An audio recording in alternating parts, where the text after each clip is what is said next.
কম বেশি আমাদের সবার কাছেই এমন ছোট পেন্সিল থাকে যেগুলো ধরার অভাবে আর ব্যবহার করা হয় না।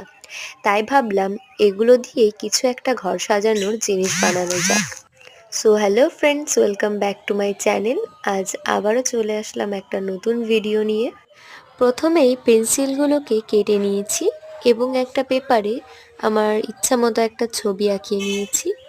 এরপর গ্লুগান আঠার সাহায্যে পরপর পেন্সিলের কুচিগুলো লাগিয়ে দিচ্ছিলাম এবং আমার সবথেকে ভুল ডিসিশন ছিল এই তেঁতুলের বিচিগুলো লাগানো। এগুলোর জন্যই যেন জিনিসটা আরও বেশি খারাপ হয়ে গেছে। যাই হোক, পরপর এমন সব কটা লাগিয়ে নিয়েছি এবং মাথার দিকটা আমি কিছুটা এমন রেখেছিলাম। তোমাদের কার কার এই আইডিয়াটা ভালো লেগেছে অবশ্যই জানিও। আর আমার চ্যানেলে নতুন হয়ে থাকলে চ্যানেলটাকে সাবস্ক্রাইব করে দিও। আর কেমন লেগেছে সেটা কমেন্টে জানিও। আজকের জন্য টাটা, বাই।